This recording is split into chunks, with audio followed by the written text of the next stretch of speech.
ঘোষিত হয়েছে নির্বাচনের নিঘণ্ট, হাতে গোনা আর মাত্র কয়েকটা দিন, তারপরে গণদেবতাদের রায় পড়ে যাবে ভোট বাক্সে। মঙ্গলবার ৭ রামনগর বিধানসভা কেন্দ্রে উপনির্বাচনের বিজেপির প্রার্থী দীপক মজুমদারের হয়ে ব্যানার্জিপাড়া এলাকায় প্রচার করলেন বিজেপির রাজ্য সভাপতি রাজীব ভট্টাচার্য।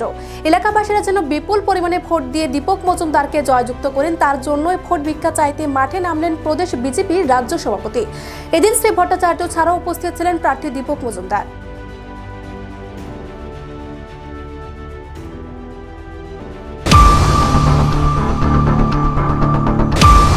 মানুষের মধ্যে স্বতঃস্ফূর্ততা রয়েছে।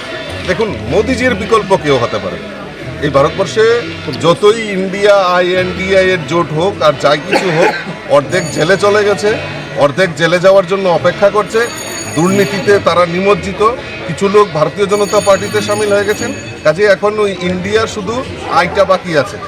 সেটাও কবে যে আমাদের দলে আসতে পারে তার কোনো গ্যারান্টি নেই।